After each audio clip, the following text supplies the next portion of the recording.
¿Qué tiene que ver Wicked con Domingo Faustino Sarmiento?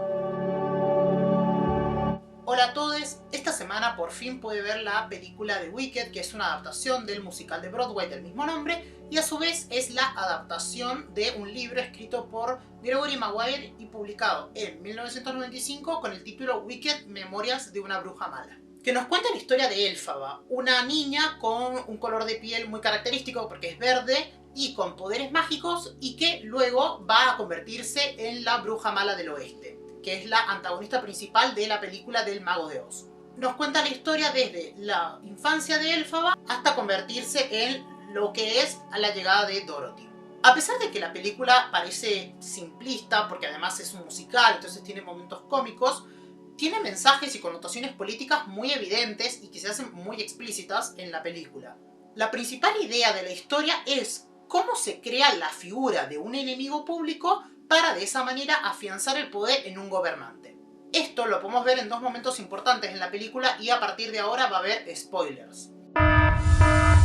En primer lugar, podemos ver cómo los animales parlantes de la Tierra de Oz son puestos como el enemigo público, y esto es un hilo conductor a lo largo de toda la película. Durante la clase del Dr. Dillamond, que es el profesor de historia, que es una cabra parlante, él nos cuenta cómo hubo una gran sequía en Oz y por eso mucha gente tenía hambre, no había cultivos, la gente se enojó y empezaron a buscar un culpable, y ese culpable lo hallaron en los animales parlantes. Estos se convierten en una población enemiga que va contra el progreso y la civilidad de la Tierra de Oz. Por otra parte, al final de la película vemos cómo Elphaba se convierte en el enemigo público de la Tierra de Oz y se convierte en la bruja mala del oeste, ya que ella se niega a aliarse al Mago de Oz en su plan de enjaular a todos los animales y quitarles su derecho a hablar. Y también este sujeto, el Mago de Oz, tiene un plan de crear una red de espía de monos voladores para así mantener controlado a todos los ciudadanos de Oz. El Mago de Oz es un hombre común y corriente proveniente de nuestro mundo, donde no es más que un ilusionista de feria.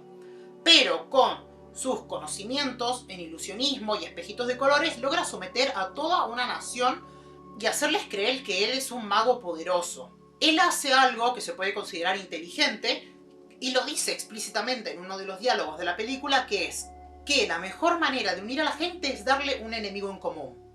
Pero, ¿qué tiene que ver Sarmiento, ese viejito que tenemos como el creador de las escuelas en Argentina, con Wicked?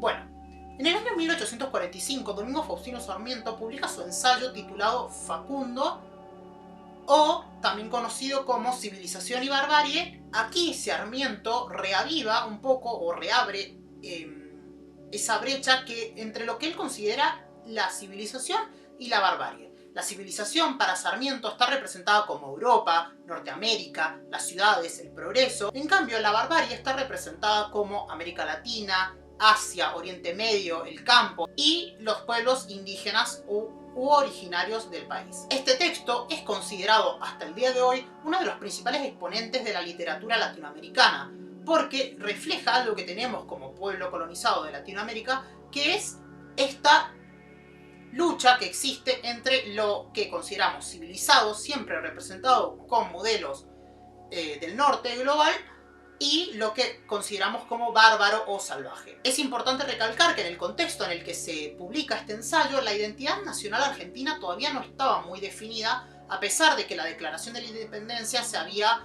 declarado 30 años antes, en el 1816. Entonces Sarmiento hace exactamente lo mismo que hace el Mago de Oz en la película.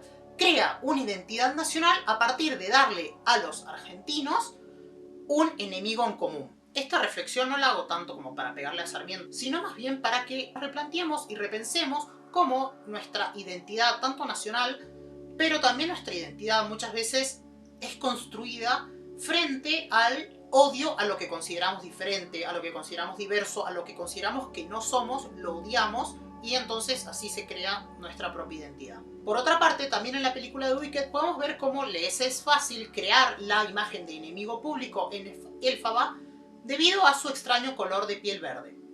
Podemos ver que claramente en la película, en un momento cuando se la anuncia como un enemigo público, se dice que su extraña apariencia y color verde es una manifestación de su retorcida naturaleza interna. Y de acá podemos hacer una comparación de nuevo con lo que sucedió en nuestro país durante la campaña del desierto. Cuando el ejército argentino arrasa con las comunidades originarias de la Patagonia, muchos museos y personas de ciencia toman a los prisioneros de grupos indígenas para exhibirlos como criaturas de feria. Un ejemplo de esto es que Francisco Perito Moreno funda el Museo Nacional de La Plata con este objetivo. Allí se almacenaron más de 1000 cráneos y restos óseos de comunidades indígenas e incluso unos 20 indígenas vivos. Los indígenas apenas ingresaban al museo eran fotografiados con una foto de frente y de perfil.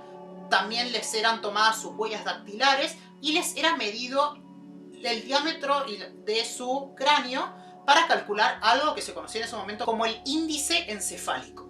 Estas eran técnicas traídas de Europa que supuestamente ayudaban a identificar rasgos peligrosos o criminales o con ciertas tendencias de enfermedades psiquiátricas. De nuevo, acá vemos claramente de aquello llamado civilización por poder identificar a través de rasgos físicos a todo aquello que se sale de los márgenes, ¿no? A todo lo que ellos consideran salvaje o bárbaro.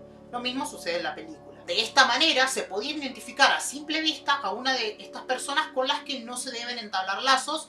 Esta estrategia de crear un enemigo público es una estrategia política que se ha usado hace siglos, desde el inicio del capitalismo. El capitalismo se sostiene en esto de crear figuras a las que consideramos enemigas.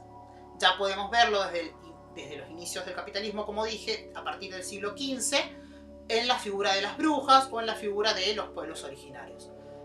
Pero es algo que se ha ido repitiendo a lo largo de la historia, por ejemplo, con el pánico rojo a los comunistas, el pánico lavanda a los homosexuales, el apartheid contra las poblaciones de color, y lo podemos ver incluso hasta algo que pasó hace muy poquito, que fue durante la pandemia del coronavirus, en el año 2020. Rápidamente podemos recordar esta narrativa instaurada sobre que la pandemia del coronavirus se desata cuando un chino en Wuhan toma una sopa de murciélago. A pesar de que esto mucho después fue refutado, ya que se dice que el virus del coronavirus no se puede contagiar desde el murciélago al humano de forma directa, ya el daño estaba hecho. Es más fácil para la narrativa europea y defensora del capitalismo culpar a una civilización salvaje, bárbara, como los chinos, los comunistas, a que ver que muchas de las causas por las que se produjo esta pandemia es debido a la actividad extractivista y saqueadora de recursos del propio capitalismo. Si quieren saber un poco más sobre esta idea de crear un enemigo y algunos otros casos que se han dado tanto en la historia del mundo como en Argentina, les quiero recomendar un libro que fue uno de mis libros favoritos del año pasado, titulado Tecnología y Barbarie, de Michel Nieva, quien es un joven escritor de ciencia ficción y también un filósofo argentino, y que en 8 ensayos habla de estos temas y un montón más.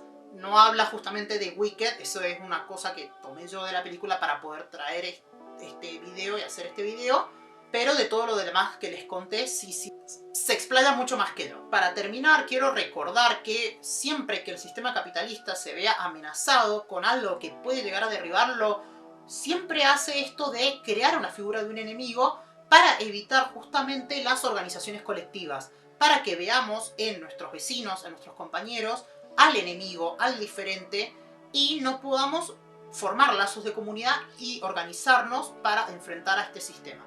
Espero de verdad que este nuevo año, este 2025, sea finalmente el año en el que podamos organizarnos colectivamente. Nos vemos en un próximo video. En caso de que no nos vean, buenos días, buenas tardes y buenas noches.